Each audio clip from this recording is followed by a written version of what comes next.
Bonjour à tous et bienvenue dans cette formation. Pendant la prochaine heure, je vais vous expliquer comment j'ai réussi à vaincre la procrastination. Tout d'abord, procrastiner, c'est le fait de remettre à plus tard quelque chose. Je dois vous avouer que d'aussi loin que je me souvienne, j'ai toujours procrastiné. Pour tout vous dire, je suis même née avec un retard de 3 semaines. Les médecins ont dû déclencher l'accouchement, sinon, qui sait, je serais encore peut-être dans le ventre de ma mère à l'heure actuelle. Et même après ma naissance, j'ai tout fait en retard. Les autres enfants marchent en moyenne entre 9 et 18 mois. Moi, il a fallu attendre 20 mois pour que je daigne mettre un pied devant l'autre. Et ça a continué encore longtemps. À l'école, j'ai redoublé 2 fois parce que les professeurs pensaient que je n'étais pas prête à passer au niveau supérieur. À la fac, au lieu de réviser un petit peu toute l'année pour être prête le jour des examens, j'ai commencé à apprendre mes cours 2 semaines avant. Autant vous dire que les résultats n'ont pas été glorieux. Mais j'avais tant d'autres choses plus intéressantes à faire, parce que c'est ça le problème des procrastinateurs.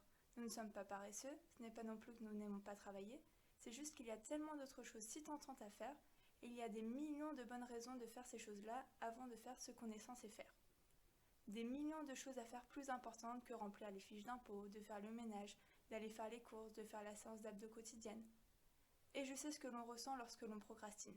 La honte, la culpabilité. Mais vous vous demandez sûrement comment je pourrais vous aider à surmonter tout ça si je suis moi-même une pro de la procrastination. En fait, je vous ai menti, je suis une ex-procrastinatrice. Enfin, je le suis encore parfois, mais je l'utilise à mon avantage. Pour en arriver où je suis aujourd'hui, il a fallu que je modifie certaines petites choses de mon quotidien. Évidemment, cela ne signifie pas que je ne procrastine plus jamais. J'ai toujours ce papier que j'aurais dû envoyer à la mutuelle depuis plusieurs mois qui attend sagement sur mon bureau, mais je trouve que je m'en sors tout de même plutôt bien. Alors arrêtez de procrastiner et concentrez-vous sur les prochaines vidéos. Je vais vous expliquer tout ce que j'ai appris sur la procrastination. Quand on connaît bien son ennemi, il est plus facile de le combattre. Et ensuite, nous construirons ensemble les armes pour le détruire. Mais d'abord, pourquoi procrastinons-nous ? J'ai souvent entendu dire que les procrastinateurs étaient des gens paresseux. Ce n'est vraiment pas le cas, au contraire même. Les procrastinateurs ont toujours 1000 choses à faire, c'est pour cela qu'ils ne font pas la tâche en question. Ils ne sont pas là à attendre tranquillement sur leur canapé que le temps passe. Non, ça ce sont les paresseux. Au contraire, les procrastinateurs sont des personnes qui travaillent dur et qui sont très douées pour trouver toutes sortes de choses à faire. J'ai également entendu dire que les procrastinateurs étaient stupides. En réalité, ils sont plutôt astucieux. Ils trouvent toujours une bonne astuce pour accomplir une tâche le plus tard possible. Parfois, c'est juste que cette tâche est trop ennuyeuse pour eux et qu'ils ont besoin d'un petit plus pour mettre un peu de piment. Par exemple, c'est bien plus excitant de n'avoir qu'une seule nuit devant nous pour finir un mémoire de 50 pages plutôt que de travailler dessus pendant plusieurs mois. L'humain. Mais d'où vient la procrastination ? Pour le savoir, il est important de comprendre comment nous fonctionnons. Lorsque vous procrastinez, vous ne vous asseyez pas sur votre canapé en vous disant que vous allez remettre à plus tard cette tâche qui vous ennuie. Non, tout ce processus est inconscient. Mais alors, comment fonctionne ce processus de décision inconscient ? Laissez-moi vous expliquer. Je vous invite à découvrir l'esprit humain.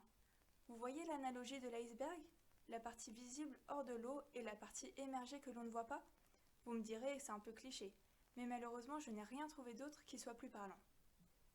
Alors, cet iceberg représente comment nous prenons les décisions dans notre vie. La partie visible de l'iceberg représente cette petite voix dans notre tête. Elle nous fait croire que nous sommes notre propre patron, que nous prenons nous-mêmes nos décisions rationnellement, mais c'est loin d'être le cas.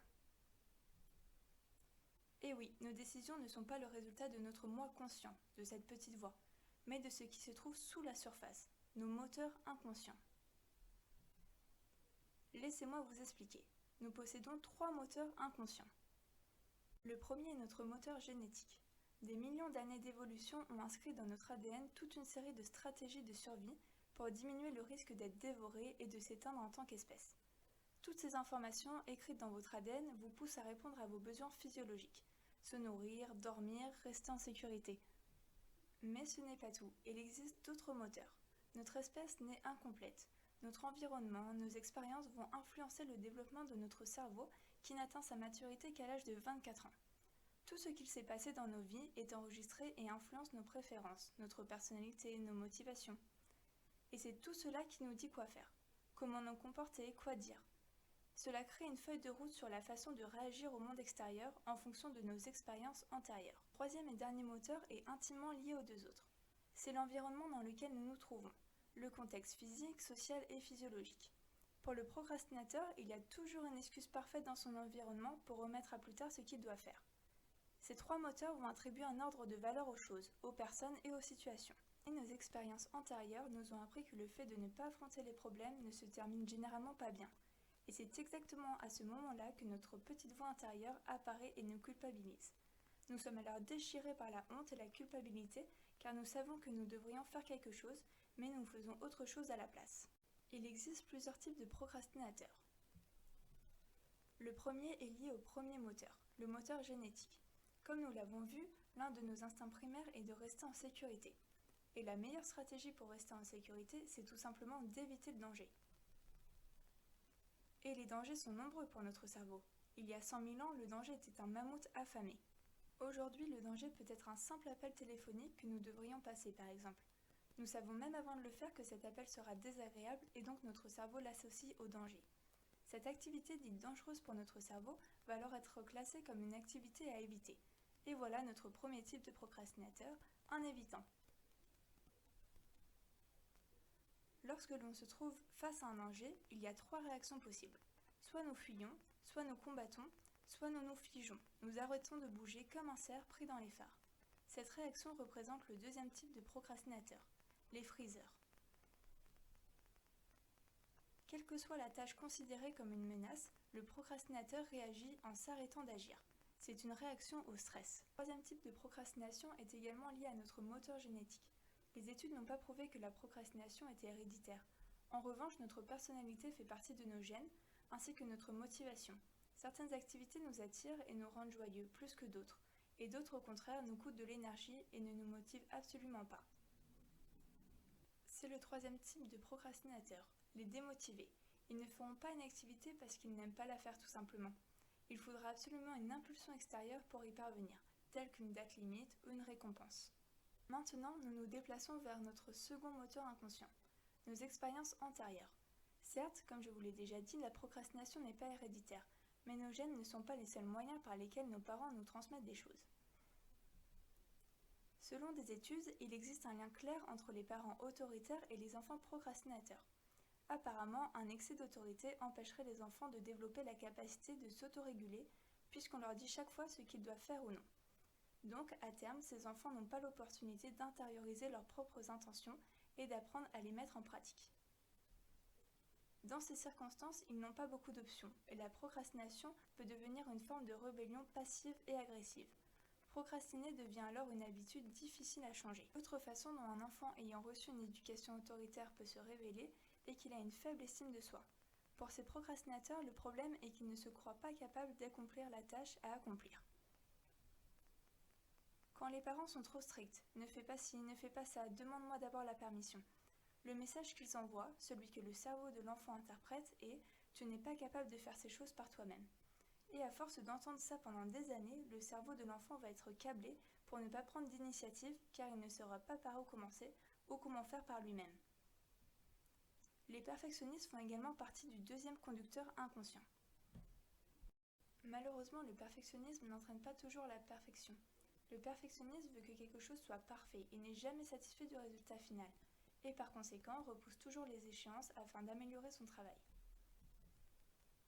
Les amateurs de sensations fortes, ceux qui ont besoin de la pression d'une échéance pour pouvoir produire leur meilleur travail. Mais c'est un gros mensonge que vous vous racontez, nous ne travaillons pas mieux quand on est dos au mur. Un examen ne peut pas être bien réussi en s'y prenant à la dernière minute. C'est que ces procrastinateurs recherchent, c'est l'excitation de terminer une tâche presque impossible. Quand ils l'atteignent, leur cerveau libère de la dopamine, qui est un neurotransmetteur également associé à la cocaïne, aux jeux d'argent et au sexe. Les égaliseurs. Associés au troisième moteur, ces procrastinateurs sont fortement influencés par leur environnement, dans le sens où tout ce qui leur arrive est d'égale importance. Ils ne savent tout simplement pas comment établir de priorités. Pour ces procrastinateurs, tout est important, tout est urgent. Les addicts. Ils représentent le dernier type de procrastinateur. Dans ce cas précis, le procrastinateur est simplement dépendant de quelque chose, ce qui lui laisse peu de temps pour faire autre chose. Tout le reste passera après son addiction. Ce n'est pas qu'ils l'évitent, ils sont simplement trop occupés par leur dépendance pour faire quoi que ce soit d'autre. Voilà donc les 9 types de procrastinateurs. Vous avez trouvé dans quelle catégorie vous vous situez ? mais sachez que vous pouvez être une combinaison de plusieurs de ces types. Maintenant que nous savons pourquoi et comment les procrastinateurs se comportent comme ils le font, voyons comment un procrastinateur peut arrêter de procrastiner. Beaucoup de gens pensent que tout peut être résolu avec de la volonté. Ils pensent que les procrastinateurs manquent de volonté, qu'ils sont paresseux et qu'ils ont besoin d'être secoués. Mais nous avons bien vu que la procrastination est un problème complexe, bien plus compliqué à résoudre qu'avec simplement de la volonté. Si c'était le cas, la procrastination aurait été éradiquée depuis longtemps. Pourtant, 1 personne sur 5 admet être un procrastinateur chronique. C'est énorme! Du coup, reprenons notre modèle de l'iceberg. Comme nous l'avons dit, la partie visible représente notre moi conscient. C'est lui qui décide de ce qu'il va faire en fonction des éléments envoyés par notre inconscient. Eh bien, c'est dans ce moi conscient que se trouve le siège de la volonté. C'est notre petite voix intérieure qui a le pouvoir de dire non à une chose très tentante et de faire ce qui est important de faire. Bien sûr, la gratification différée entre également en jeu. Vous connaissez l'expérience du chamallow de Walter Mischel ? La plupart des enfants dévorent leur chamallow en 6 minutes en moyenne. Pourtant, s'ils avaient attendu 15 minutes, ils auraient eu le droit à un deuxième chamallow. Mais les chercheurs ne s'en sont pas arrêtés là. Ils ont suivi ces mêmes enfants pendant 3 décennies. Et apparemment, ceux qui avaient réussi à résister à la tentation, 20 ans plus tôt, avaient de meilleurs emplois, gagnaient plus d'argent et avaient même des mariages plus stables que ceux qui n'avaient pas résisté. En fait, l'étude a révélé que la capacité à retarder la satisfaction est un facteur majeur de réussite dans la vie. La capacité de dire non à la tentation. Mauvaise nouvelle pour le procrastinateur. Et pourtant, sur les 9 styles de procrastination, combien d'entre eux traitent vraiment des questions de volonté ? Voyons voir. Pour les évitants, c'est surtout le stress qui leur fait défaut. C'est ce stress qu'il faut traiter. La volonté peut temporairement forcer les évitants à se conformer, mais il s'agit en fait de combattre les symptômes, pas la cause profonde. Pour les paresseux, c'est à peu près la même histoire. Chez les procrastinateurs non motivés, le vrai problème est la motivation. Même si vous êtes capable de vous forcer à faire quelque chose, vous ne l'aimerez toujours pas. Le problème se représentera encore et encore. Pour les rebelles, la volonté ne sert à rien, car c'est leur volonté qui provoque leur procrastination. Ils en ont déjà beaucoup. Ici, la volonté fera plus de mal que de bien. Pour ceux qui ont une faible estime d'eux-mêmes, imaginez si vous leur disiez qu'ils devaient travailler sur leur volonté. Ils n'ont déjà tellement pas confiance en eux-mêmes que tout échec à surmonter leur procrastination serait une preuve supplémentaire pour eux. La volonté est ici contre-productive. Les perfectionnistes travaillent déjà beaucoup. La volonté est ici totalement inutile. Cela reviendrait à utiliser leur volonté pour moins travailler ? Cela n'a aucune logique. Les amateurs de sensations fortes, eux, cherchent de la dopamine. Or, la volonté ne peut pas leur procurer. Les égaliseurs ne manquent pas non plus de volonté. Ils travaillent beaucoup, mais simplement pas sur les bons projets.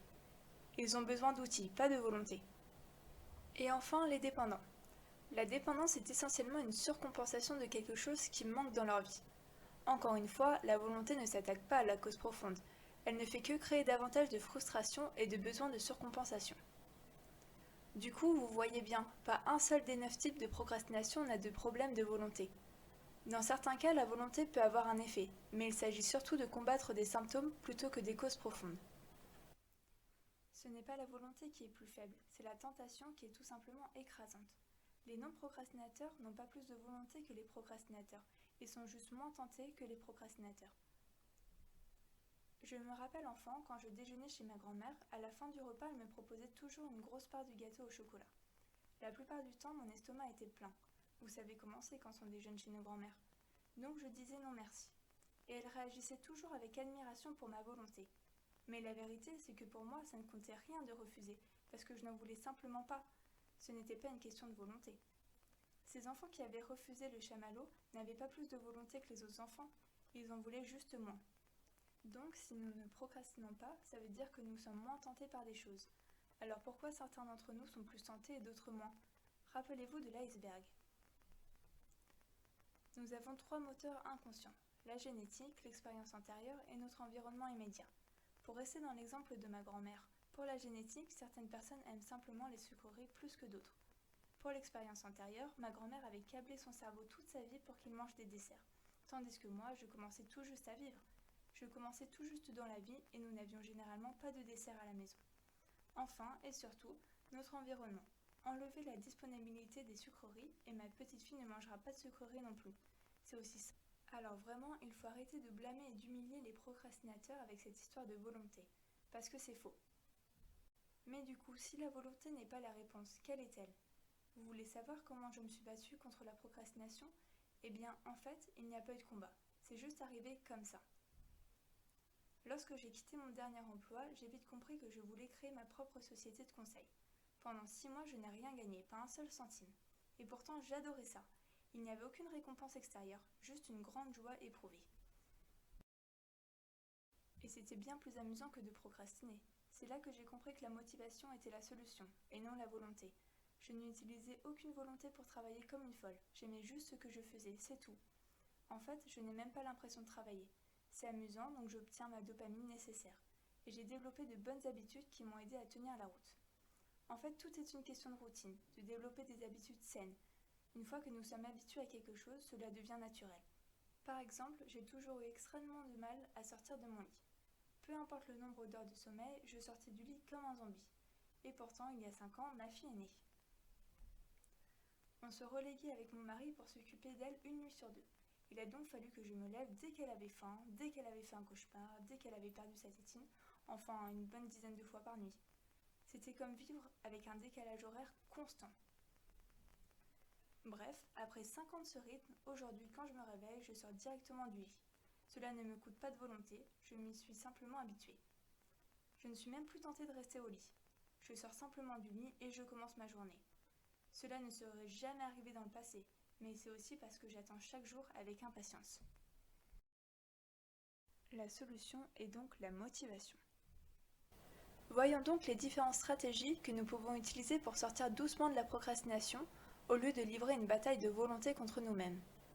La façon classique de gérer la procrastination est de laisser l'instinct primitif de la peur se manifester lorsqu'une échéance te rapproche ou que les conséquences de l'inaction deviennent insupportables. L'autre moyen est toujours d'aller vers notre moi conscient. Cette petite voix dans notre tête est de commencer un bras de fer en essayant de dominer et d'outrepasser ce que nous sommes naturellement enclins à faire. Mais je vous dis d'oublier tout ça. Arrêtez la souffrance, la peur, l'anxiété, le stress et la honte. Ce n'est absolument pas sain. Bien sûr, nous sommes capables de raisonner et nous avons ces instincts primitifs. Mais regardez nos conducteurs inconscients. Nos actions sont avant tout déterminées par nos émotions dans notre système limbique, alimentées par la dopamine et par le contexte, les gens, les choses qui nous entourent. Acceptons-le. L'un des problèmes de la procrastination est que nous pensons que l'activité est ennuyeuse ou difficile ou vraiment désagréable. C'est ce que nous anticipons, c'est ce à quoi nous nous attendons et c'est pourquoi nous ne la faisons pas.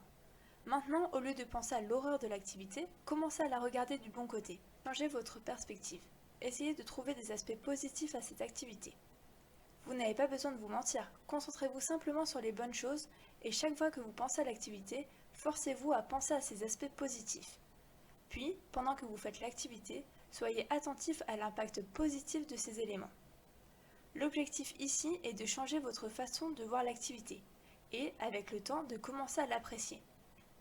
Voilà qui conclut nos stratégies limbiques pour surmonter la procrastination.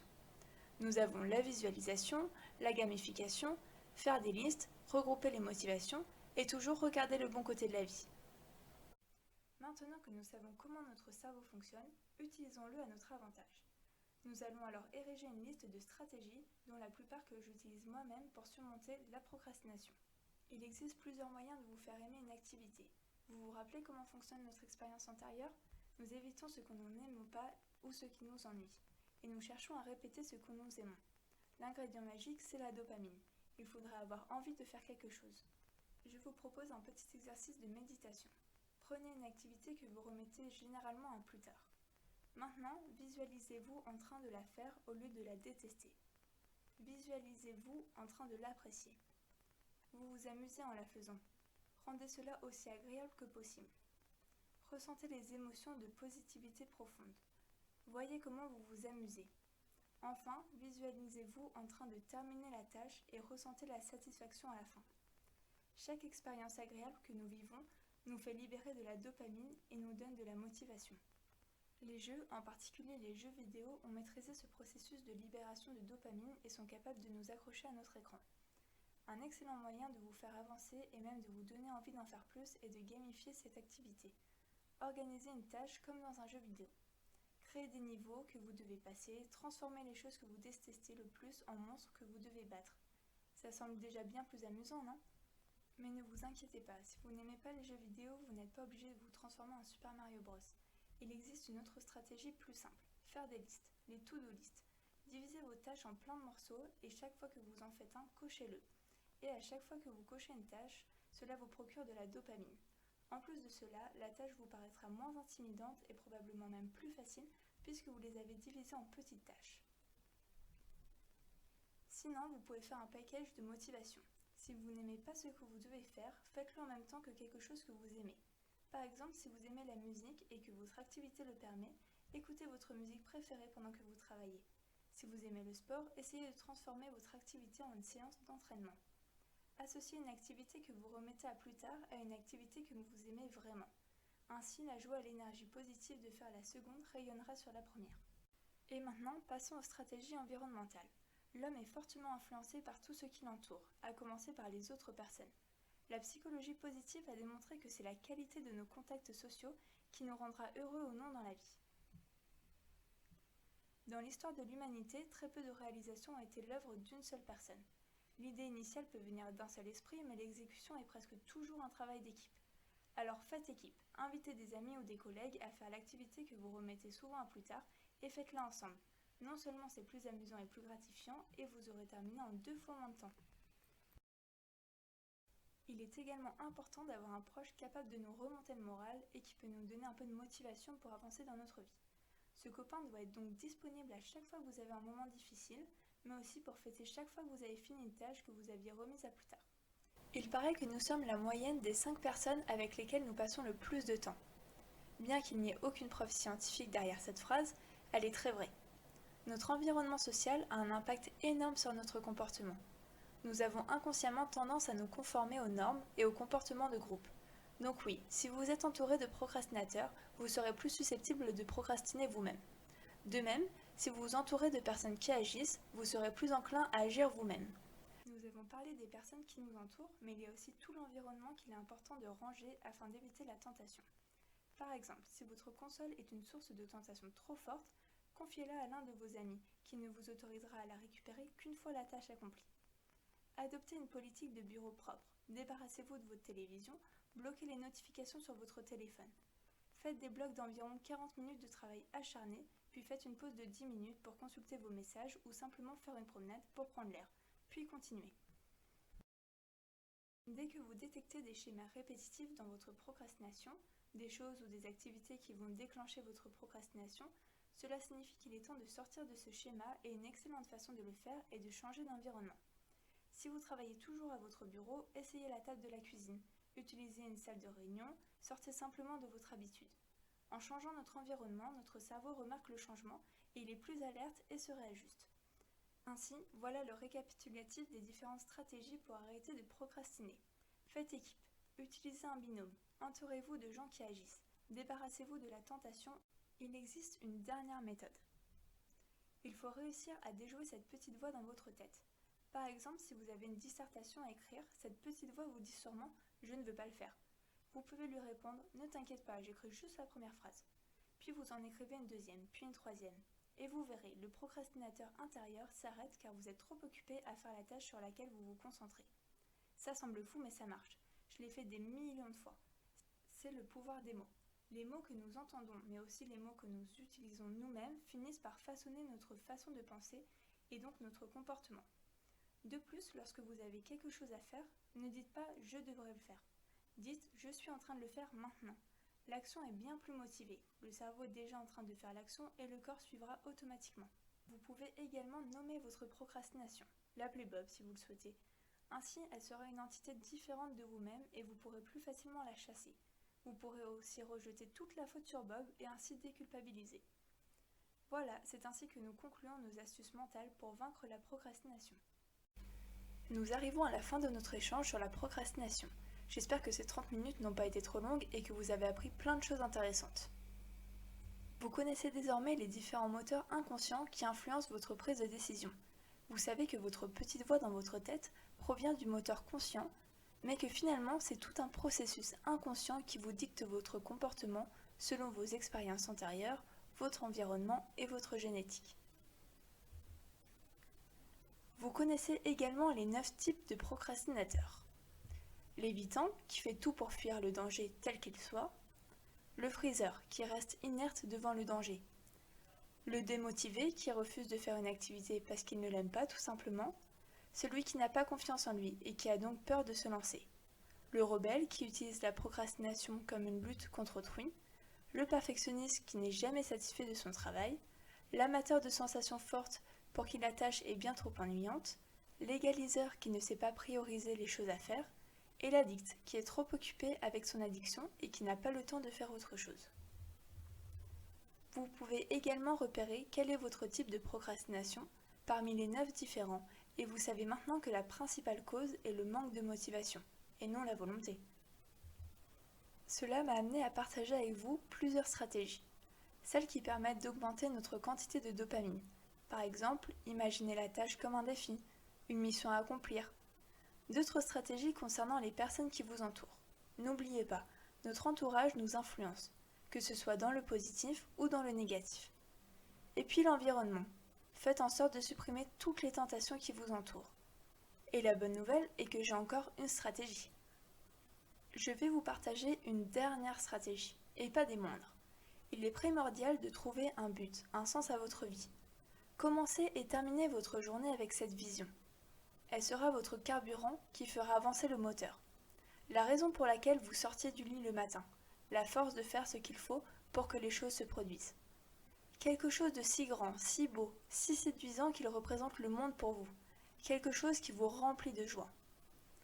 Vous ne pourrez pas attendre de voir se réaliser. Mais maintenant, vous allez devoir vous battre pour l'obtenir. Mais la perspective d'y arriver est si merveilleuse que vous êtes prêt à prendre des coups pour y arriver.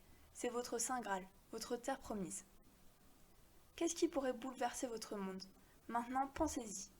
Pensez-y et rendez-le aussi réel que possible, aussi tangible que possible.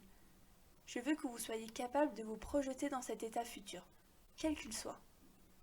Pouvez-vous le voir? Que sentez-vous? Qu'entendez-vous? Qui ou quoi est autour de vous? Faites-en un court clip vidéo dans votre tête. L'avez-vous? Oui? Rendez-le clair comme de l'eau de roche. Maintenant, accrochez-vous à elle. Et chaque jour, commencez et terminez votre journée avec cette vision, qui sera le carburant qui fait avancer votre moteur, la raison pour laquelle vous sortez du lit, la force de faire ce qu'il faut pour que les choses se produisent et que vous soyez plus près, un pas après l'autre, de votre vision irrésistible. Si vous êtes plus visuel, créez un tableau de motivation. Prenez des photos dans des magazines ou des images sur Internet. Imprimez-les et fixez-les sur un grand morceau de carton. Un seul coup d'œil et cela ravivera votre motivation. Accrochez-le à un endroit que vous pouvez voir chaque jour, plusieurs fois par jour, dans votre bureau, votre chambre ou même dans vos toilettes. N'oubliez pas de faire les choses en grand. Faites-en quelque chose d'ambitieux, d'irrésistible. Bien sûr, la tentation existe toujours. Et de temps en temps, je me laisse aller, surtout quand je suis bloquée sur quelque chose. Je lui donne un espace et je laisse faire. Mais je le fais pour une raison, car la procrastination a aussi un avantage. Vous voyez, notre cerveau ne s'arrête jamais. Même si nous ne pensons pas consciemment à quelque chose, notre inconscient continue de faire des liens, de créer de nouvelles connexions, et ainsi de suite. La meilleure preuve en est lorsque vous cherchez un mot ou un prénom et que vous n'arrivez pas à vous en souvenir. Puis, une fois que vous avez cessé d'essayer, quelques secondes ou minutes plus tard, soudain, sans crier gare, boum, le voilà.